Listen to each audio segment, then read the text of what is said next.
ever seen before.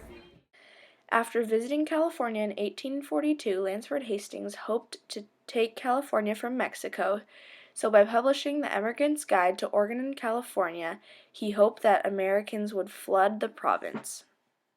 Wow, this shortcut will help my family get west in no time.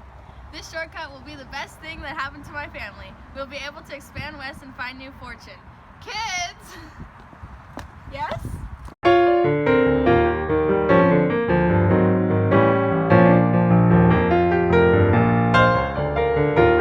wasn't really sure about this whole shortcut to begin with.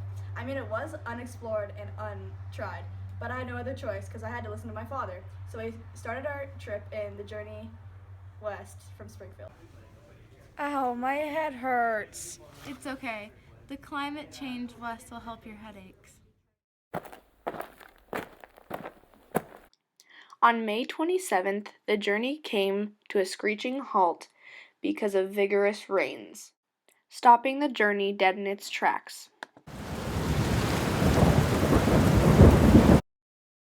On June 27th, the party reaches Fort Laramie. At the fort, James Reed finds an old friend from Illinois, James Clyman. James Clyman gives Reed some useful advice, which Reed later disregards. The advice was that Don't do it. Don't do it because you can't take wagons that way. Take the old route. Be safe. You'll perish. There's a nigher route and we might as well take it. on July 27th, the group continued on their journey west, now reaching the Continental Divide, where a horseman gave them a letter from Lansford Hastings telling them to continue on to Fort Bridger, where he himself would lead them on their journey. On July 20th, after crossing the Continental Divide on July 18th, the group reaches the Little Sandy River. This is the point when most immigrants listened to James Clyman's previous advice and turned right. But still many others, including the Donner Party, turned left towards Fort Bridger. This is what is now known as Hastings Cutoff, which was said to save the group 350 or 400 miles. At this point, it was time to decide on a captain to lead the rest of the journey. So the very next day, the people decided to have George Donner lead. Although James Reed was by far the better choice, certain things about him made the families think twice, so they chose George Donner instead. When the Donner Party reached Fort Bridger, Lansford Hastings was nowhere to be found, but a previous group had left instructions for any other group to follow behind their tracks. So the Donner Party spent 4 days resting before they headed off again.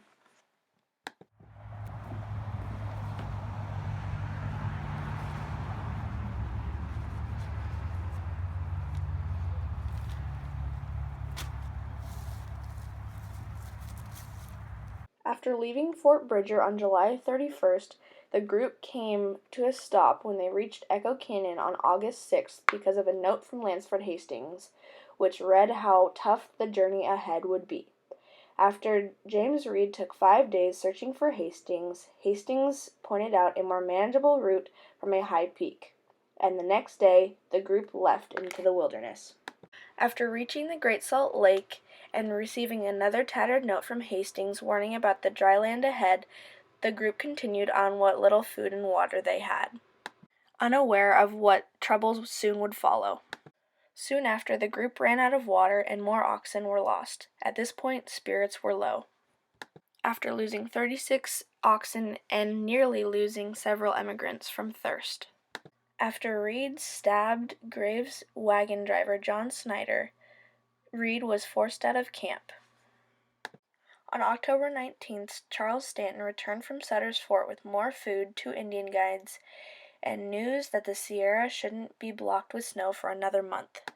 The group had hope, but it would not last for long. Not long after, the group woke up to the pass completely blocked. They had missed their safety at Sutter's Fort by only 150 miles. In late October, James Reed arrived at Sutter Fort asking John Sutter for supplies to take to his family, but due to weather conditions, Reed could not make it to his family and returned to Sutter's Fort. When Reed returned for the second time, Sutter had no help to give. Patrick Breen notes in his diary that it has been snowing heavily and that they have eaten most of their cattle. In the breaks of the storm, there had been several attempts to get over the pass, but all had failed. After the group had been without food for several days, a suggestion was made that lots be cast, and whoever drew the longest slip would be the sacrifice. And on that day, Patrick Dolan was not lucky. For many, the winter was not kind, and later as the rescuers arrived, 48 still were alive. The first group of rescuers could only take 24, so the remainder of the party had to wait for the next rescuers. On the last rescue mission, Louis Keseberg was the only man to be found. Oh my goodness, what happened here? I don't know, this is weird. I've never seen this happen.